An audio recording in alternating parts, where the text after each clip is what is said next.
Mama Does Nails and welcome back to my channel. I hope that you are all having an amazing day. So today guys, as you can see, I'm going in with some Happy Gel from Nail Couture. I know lots of people got this in their Nail Couture scoops and I was one of them. So I just thought, you know what, I'm going to use this. I've been wanting to do some white nails for a while. So I'm going to put this Happy Gel down on the nails and I'm going to be right back. So I filed and buffed and all that good stuff very carefully because of that peel off base coat. Now this is an amazing sticker. I've had this sticker for a while from Nail Couture. So I thought I'd use this on the set because I knew it would pop because I had a white background. So I absolutely love using these types of stickers on a white background.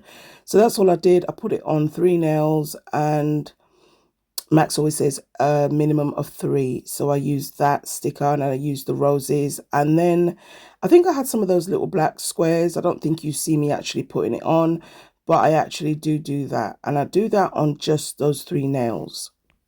So now with everything down, I sealed everything in and I used a matte top coat as well.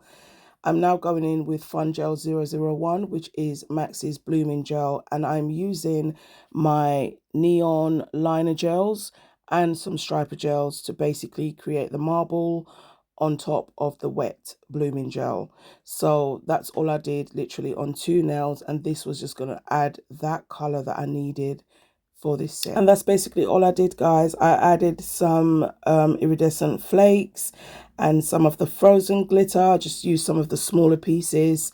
I top coated those babies and that was it. I think I added a few stones, but nothing too crazy.